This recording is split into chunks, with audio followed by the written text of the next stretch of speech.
Okay, here we go then. So here's the actual do part. This is what you're going to do to kind of work out what your why is and really agitate it. What I mean by agitate it is like, if you was making an omelette or something, you break the eggs into the bowl and then you get a whisk and then you really get into it and stir it all up and and get it agitated, and that's what we're talking about here. So what we've got here is our little dumbbell of desire worksheet where we've got our little dumbbell, and the dumbbell represents a couple of moments in your time really, but also the three elements of your desire that we spoke about. First of all, heat. Now we generate heat. We get heat for our desire from the friction that's either in our life right now or has been in our past. So in this first little column here, and we've got 20 individual lines, what I want you to do is really think about what is the friction in your past? What is the friction right now? What do you want to get rid of? Okay, what is not serving you? That's the question that Paul always asks. Is like, is your excess weight serving you? Is your, if you something physical, is your what do you call it? Like, what do they call it when you get like a rash on your psoriasis not serving you? Is your negative thoughts not serving you? Do you want to get rid of your the fact that you're lying to your partner about binging? All these things here. You really want to work and list all the friction. If you've got more than 20, brilliant. Get it on the back of the sheet, but excuse me, in effect, what we want is all the things that you just want to get rid of, that you're tired of, that are just not serving you, they're not giving you energy, anything like that. Okay, so list all those things there. That's kind of step one. And then I want you to come over to the other side of the dumbbell of desire, and this is the stuff, this is the fuel. This is the stuff that kind of, takes your friction, your heat here, and we start to catch that flame and we start to just nurture a little bit, and we give it something to burn. This is like the kind of the fuel that we want, that we use to start turning our spark into much more of a substantial fire. Excuse me. Oh, go back. We generate this from our future. What is it you want? What is the good thing that you want? So this is very much about what we don't want in our life anymore, but this is like what we want to create in our life. Maybe it's something like, I want to be able to kick a ball around with my kids, which is a common one. I want to be able to play in the garden with my kids.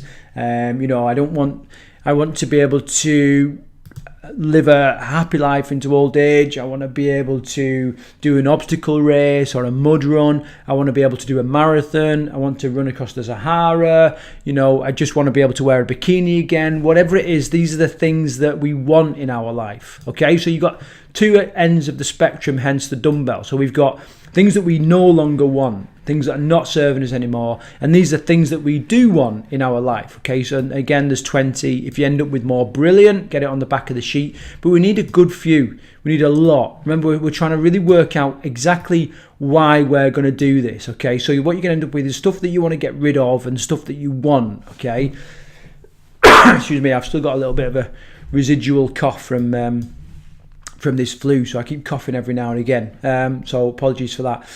Then what I want you to do, I want you to think about each one and think about like the emotion that is attached to it. So for example, and then the emotion acts as the oxygen. This is what gives it life and agitates it, okay, and makes it more compelling and stronger. So it might be here, you might have, I want to be able to play in the park with my kids. Okay, that's a great bit of fuel for creating this burning desire. Here, what's the emotions around that? Well, it's going to give you happiness, it's going to give you joy, it's going to give you a sense of achievement because you've done it, it's going to give you a sense of loyalty because you've made sure you've looked after yourself so you can look after your kids. I don't know what emotions you're going to have around that. Probably going to be something very, very happy. Get that down, because I want you to really think about what emotions are attached to what you've wrote here.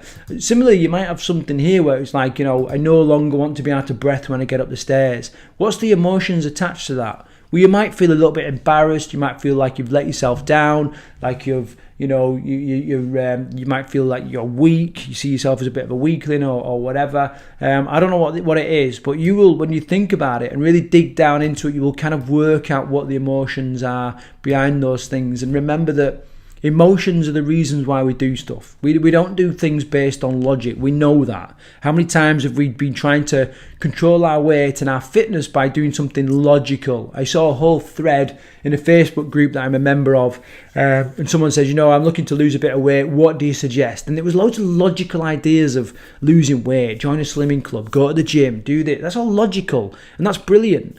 But the fact that you're not eating healthy, you're not going to the gym, that's not a logical problem. That's an emotional thing. You haven't got any emotion attached to it. You don't want to go to the gym. There's no desire to eat healthy or eat salad, but you love fatty mixed grill or whatever it is, you know what I mean? And it's a logical solution to what is an emotional problem. And whereas if we need to look at the emotions attached to our friction and our fuel to work out what our burning desire is going to be. So spend a bit of time on that, really dig deep into it, and you may well get a little bit of emotion. You might get a bit emotional here when you're filling this out, and that is perfect.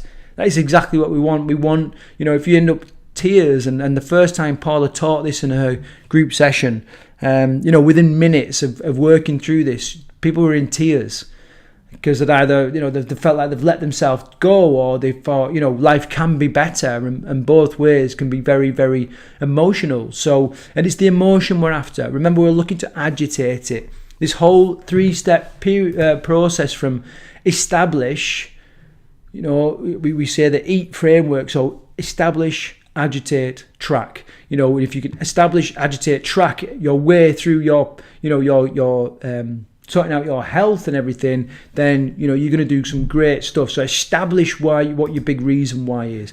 Agitate those reasons why, whether it's friction that you're trying to get rid of, or it's fuel that you're generating, to get you into the future in a happy state. But you need to agitate it, okay? And then in the future, as we move on, we're gonna track it, and we're gonna see how you're going, because sometimes your why will change. There'll be new things in here, and you'll identify old things in here. So we need to kind of track it and keep adjusting it as we go along. So that has been your third lesson on your Conquer Food framework. A really, really powerful lesson. And I always want you to remember, the fact that your burning desire, if you get the big enough why, the how is completely irrelevant. The how does not matter. It really doesn't, because the burning desire will just compel you through all obstacles, all pitfalls, all barriers that you come across. You'll just get through them all somehow. And sometimes the answers are not obvious, but people get through these things because the why is so, so, so important. So as with everything, then share this in the Facebook group. Remember your peer support. It's so essential to share these things. And, sometimes a problem shared is a problem halved. Guilt shared is guilt halved. Just get it in the group and just get it out. And what you will find is there are a lot of people feeling exactly the same as you. And if you're struggling with this worksheet, you're struggling to be honest and get this stuff down here, just set a goal of, I want to do 2 today, 2 tomorrow, 2 the day after, and just work through. But you need about 20. You need a huge reason why. And if you're not rattling off all these bits of friction that you need to get rid of, this is why you're not making progress. So keep at it and see it through, and do not move on to the next step until you've worked through this stuff, and you've come up with your big reason why.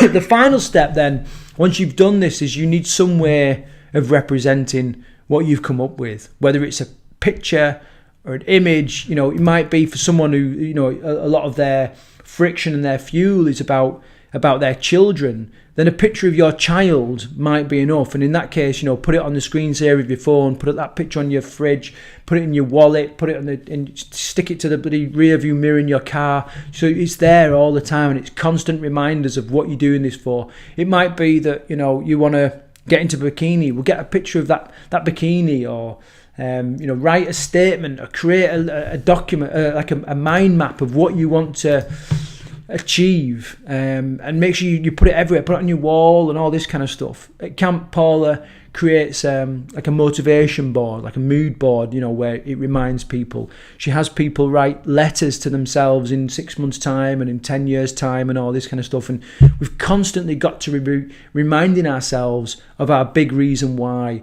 I've even had people that, one of the guys that we had from the Jeremy Kyle show first, a guy called Jonathan, he had tattooed on his arm Leo, which was his son's name, and that was his little reminder of his big reason why. And when things got tough, he used to, come on, he used to rub it and go, come on, let's go now. This is for Leo. This is not for me, for something bigger than me. So whatever it is, you need some way of reminding yourself of your big reason why and agitating it, and share that in the Facebook group. And I'm really excited to hear how you're going to do it. And if you're kind of struggling, let us know. Let's talk it through. So I hope you've enjoyed this lesson. Once you've done your worksheet and you've got your big reason why and it's displayed everywhere, then you can move on to lesson 4, which is a new layer. We've been working on belief change at the minute. Now we're going to go on to habit change. And remember, we are the sum of all our habits. So this is an essential part to the whole process. So see you in the next lesson. Take care.